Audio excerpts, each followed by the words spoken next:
Hoy presentamos Ronquidos de Michael Rosen. Todo estaba en silencio en la granja. Perro estaba dormido. Gato estaba dormido. Vaca estaba dormida.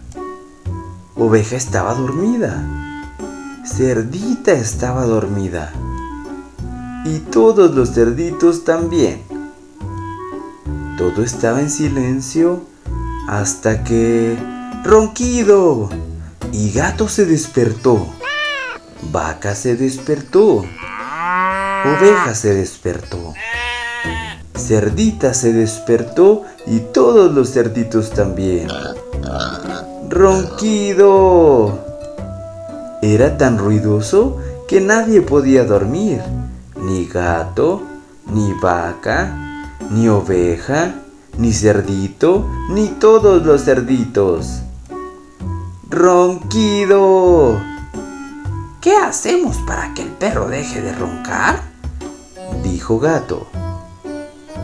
Ya sé, dijo Vaca, y Vaca se acercó a Perro y ¡achú!, estornudó en la oreja de Perro. ¡Ronquido!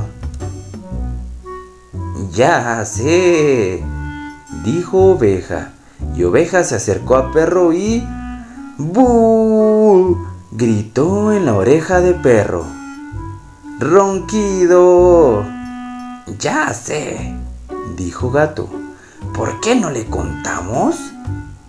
Tal vez así deje de roncar y nosotros podemos dormirnos otra vez. Entonces Gato hizo ¡miau! ¡Ronquido! Y Vaca hizo ¡mu!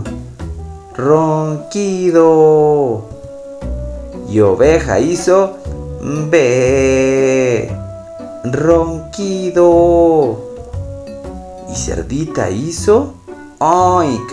Y todos los cerditos hicieron ¡oink, oink, oink, oink! ¡Ronquido! Luego, al salir el sol, Gallo se despertó y cantó ¡cocorocó! Y Perro se despertó sobresaltado. Se fue corriendo por el camino después de un sueño tranquilo y reparador. Pero Gato y Vaca y Oveja y Cerdita y los cerditos estaban tan cansados que se quedaron dormidos. ¡Ronquido! ¡Ronquido! ¡Ronquido! ¡Ronquido! Y colorín colorado, esta historia se ha terminado. Si la narración te ha gustado, te invito a que te suscribas al canal, compartas este video y me dejes tu buen like. Cuídate mucho y nos vemos hasta la próxima.